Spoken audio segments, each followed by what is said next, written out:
नमस्ते दीदी। नमस्ते। दीदी कुछ सवाल थी पुछां। हाँ त सत्संग में वेंदा आहियूं हाँ त उते ॿुधंदा आहियूं कि जेको बि जीवन में थिए पियो हाँ उहो जेको लिखियल आहे उहो ई पियो थिए, हाँ त उनजो छा अर्थ? हाँ ॾिसो, हिनखे पाण ईअं बि चई सघंदा आहियूं, चईंदा आहिनि न, बनी बनाई बन रही। जी। त हिन जो कई माण्हू हिनखे ईअं बि चईंदा आहिनि, कई चईंदा आहिनि अंग्रेजी की हिस्ट्री मस्ट रिपीट। त इहे जेका शब्द पाण चईंदा आहियूं न, भई जेको हले थो उहो पहिरियों खां ई आहे, जेको बीती वियो उहो रिपीट थींदो। हिस्ट्री मतिलबु जेको बीती वियो। इन जो अर्थ छा आहे? पंहिंजे शरीर, सभिनि जे शरीरनि जे अंदरि जेकी आत्मा हूंदी आहे न, उहा आत्मा छा हूंदी आहे? कैसेट हूंदी आहे। हुन आत्मा में रील भरल आहे। हुन आत्मा रूपी कैसेट में रील भरल ई आहे।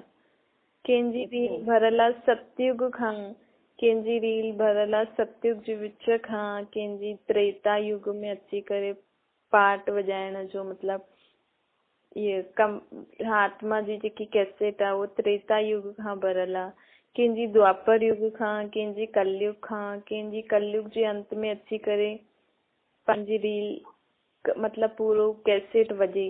हाणे कैसेट कीअं वॼंदी? जॾहिं हुनखे शरीर मिलंदो। त ये आत्मा रूपी कैसेट में जेकी रील आहे उहा शुरू करी थींदी आहे जॾहिं हुनखे शरीर मिलंदो अथसि। हाणे कोई आत्मा मथां खां हेठि अचे थी सतयुग में, त हुन समय खां हुनजी आत्मा जी जेकी रील आहे आत्मा में उहा शुरू थी वेंदी आहे हलण। पोइ जॾहिं हिकु जीअं शरीर थी वियो टेप, शरीर टेप थी वियो, आत्मा कैसेट थी वई, ऐं आत्मा में जेको पार्ट भरल आहे उहो रील थी। आत्मा कर्म करणु शुरू थी करे। हा, भई जीअं कैसेट भरल हूंदी आहे न, कोई मूवी जी कैसेट हूंदी आहे जी, ठीकु आहे, त पाण कैसेट खे जीअं हिन में विझंदासीं, जंहिंसां बि उहो कैसेट हले, टेप में या जेको वीडियो या कुझु जंहिंमें बि तव्हांखे हलाइणी हुजे, त विझदे ई प्ले कंदव त शुरू थी वेंदी न, जेको जेको हूंदो हुन कैसेट रील में उहो वॼणु शुरू थी वेंदो। ईअं पाण सभिनि आत्माउनि में बि जेको पाण जीवन जीऊं था न, भई पाण कीअं उथंदासीं, कीअं सुम्हूं था, रोज़ जो पंहिंजो हिकु हिकु सेकेंड जो पार्ट पंहिंजी आत्मा रूपी कैसेट में भरल आहे पहिरियों खां ई। हिन करे चईंदा आहिनि बनी बनाई बन रही असां पहिरियों खां ई भरल आहे। भई तव्हांखे हाणे उथी करे इहो पाणी पीअणो अथव, इहो तव्हांजी कैसेट में भरल अथव। हा, ऐं जेको बि दुख सुख आहे जो पाण चऊं था, भई मुंहिंजो इहो दुख थी वञे, घटि थी वञे, मूंसां ईअं छो थियो, भई तुंहिंजी कैसेट में हुयो ई अहिड़ो त थी वियो न। त इहे हिनखे कुदरत चईंदा आहियूं। भई आत्मा जेकी अखियुनि मां ॾेखारे में नथी ॾे, उहो शरीर में वेही करे एॾो वॾो पार्ट वॼाए थी, हुनजे अंदरि एॾो वॾो रील भरल अथसि, लेकिन ॾेखारे में नथी ॾे। शरीर खां कीअं कर्म थी कराए, कीअं हुनजो हिकु शरीर में पार्ट पूरो थी वियुसि त ॿिए शरीर वञी करे वठी करे ॿियो पार्ट थी वॼाए। त इहे सभु छा आहे कि हिकु आत्मा जो जेको जैसा जो बि हिसाब किताब हूंदो अथसि, उहो हुते वञी करे शरीर वठी करे पंहिंजो पार्ट वॼाए करे, भई पाण न ॾिसंदा आहियूं मूवी में कंहिंजो हाणे कंहिंजो कंहिंसां गॾु पार्ट थो हले, पोइ थोरे समय खां पोइ उहो ॿी जॻह वञी ॿिए सां पार्ट थो वॼाए, टी जॻह वञी टे सां।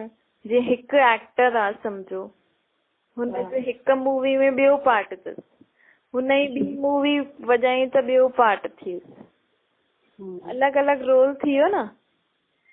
ईअं ई पंहिंजो कॾहिं माउ जो रोल आहे, कॾहिं भेण जो रोल आहे कंहिंसां, कॾहिं पंहिंजो पत्नी जा कंहिंसां रोल आहे। आत्मा त हिकु ई आहे, लेकिन उहो ई अलॻि अलॻि शरीर वठी करे हुननि आत्माउनि सां कॾहिं पीउ जे रूप में पार्ट थी वॼाए, कॾहिं त धोबी जे रूप में पार्ट थी वॼाए, कॾहिं हुननि आत्माउनि सां गॾु नौकरानी जो पार्ट वॼाईंदी। न अॼुकल्ह नौकराणियूं ॿारनि खे पालदियूं आहिनि छो? इहे बि पाण सोचूं छो थी पालनि? छो जो उन्हनि में आसमान जो पाण कर्मनि जो संबंध। हा, हिसाब हूंदो। हिन जन्म में वो नौकराणी ठही आहे, लेकिन हुनखे हुनजो पाठ पूरो करणो अथसि, हुनखे पालना ॾियणी अथसि त ॾिए थी। नर्स ॿारनि खे पाले थी। हॉस्पिटल में फैमिली मेंबर न आहिनि त नर्स रखी अथनि, भई नर्स हिनजी टेक केयर कंदी न। त इहे सभु छो थो थिए? छो जो आत्माउनि जो ई हिसाब किताब आहे, आत्माउनि जी जेको भरियल आहे। हिन करे चईंदा आहियूं कि भई कोई बि ॻाल्हि थींदा आहियूं पर चई त छॾंदा आहियूं। ऐं दीदी जेको भरियल आहे उहो आत्मा उहो ख़ुदि ई उहो कर्म करे आई आहे।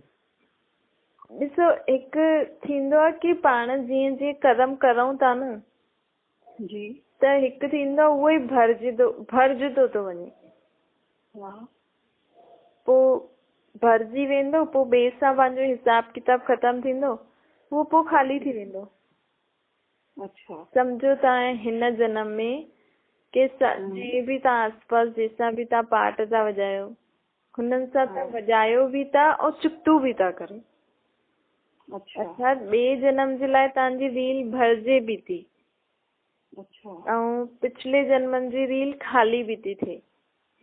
अच्छा, त ही साइमल्टेनियसली थींदो रहंदो। अच्छा अच्छा, त हिन करे चईंदा आहिनि, भई चईंदा न तूं हिन सां हीअं कई त तोसां हीअं थी वई। कॾहिं कॾहिं सेम जीवन में पाण सां गॾु उहा ॻाल्हि थी वेंदी आहे न। पाण कॾहिं थींदो न, हुन ई जीवन में पाण भुगती छॾियो त उहो पाण हुन सां कयो त पाण सां बि के न के तरीक़े सां उहो ॻाल्हि थी वेंदी, त उहो चुक्तो थी वियो। चुक्तो थी वियो मतिलबु फिनिश थी वियो। अच्छा, पोइ पंहिंजी आत्मा में कोई लेप शेप या कोई रील आदि न आहे हुन आत्मा सां। अच्छा, त ईअं पंहिंजी आत्मा में रील भरजंदी वेंदी आहे, ख़ाली थींदी वेंदी आहे, भरजंदी वेंदी आहे, ख़ाली थींदी वेंदी आहे। त हाणे जेको पाण इहे सभु ॻाल्हियूं चऊं था, भई मुख सां त चऊं था, लेकिन इहे सभु सम्झाणी केरु ॾींदो आहे? परमात्मा अची करे ॾींदो आहे। छो जो पाण पाण खे आत्मा सम्झणु भुलिजी वियासीं न। भई माण्हू पंहिंजे पाण खे शरीर ई सम्झी वेठा आहिनि न। शरीर जा ई सोचनि था शरीर ई पाप थो करे, शरीर इहे सभु थो करे, त शरीर खे ई धुराइनि था। जो बि गंगा स्नान आदि जो बि करनि था, शरीर जी मैल था साफ़ करनि। लेकिन आत्मा जी स्मृति आत्माउनि जो बाप अची करे ॾे थो। चए थो कि भले तव्हांजी आत्मा में तव्हां चओ था कि हिस्ट्री रिपीट थींदी, बनी बनाई बन रही, ऐं जेको बि पाण चऊं था, लेकिन सुठो ऐं बुरो त तव्हांजे कर्मनि जे अनुसार ई थो थिए न भई न। हाणे बि जीअं सत्युग त्रेता में त पंहिंजे कर्मनि जो हुते त कुझु बुराई हूंदी ई न, त बुरा कर्म थींदा ई न। ऐं हुते दुख बि न थींदो, त कोई हीअं बि न चई सघंदासीं कि हिनजे दान पुण्य था करूं ॿिए जन्म में मिलंदो, या पूजा पाठ था करूं ॿिए जन्म में। दुखी न थींदो त न दान पुण्य, न यज्ञ, न भॻवान खे यादि। हुते पंहिंजा कर्म अकर्म हूंदा। कोई सुठो लेप लॻंदो, न बुरो लेप लॻंदो। त हुते पंहिंजो जीवन कीअं हूंदो, हुनजी कैसेट पाण हाणे था भरूं। हुनजी कैसेट कीअं था भरूं? जीअं जीअं बाबा परमात्मा बाप जेके असां बाबा चईंदा आहिनि, उहो जीअं जीअं असांखे पढ़ाए थो, जीअं जीअं असां हुनजी शिक्षा ते हलूं था, त असांजा संस्कार भरिजंदा था वञनि। असां जीअं जीअं परमात्मा खे यादि करे पंहिंजी आत्मा में शक्ति था भरूं, उहा शक्ति आत्मा में भरिजे थी वञे। त उन अनुसार असांजा 2 युग जीवन हलंदा। हा, पोइ हुन खां पोइ असांजे कर्मनि अनुसार आत्मा जी कैसेट भरिजी रहंदी। त भरिजी वेंदी, पोइ ख़ाली थींदी। पोइ हुन जन्म में कंहिंसां जेका बि सुठा बुरा कर्म कया हूंदा, हुनजे अनुसार ॿियो जन्म थींदो, वरी टियों, चौथों, ईअं भरिजंदी वेंदी आहे, ख़ाली थींदी वेंदी आहे। ठीकु आहे? जी, हा जी दीदी, थैंक यू।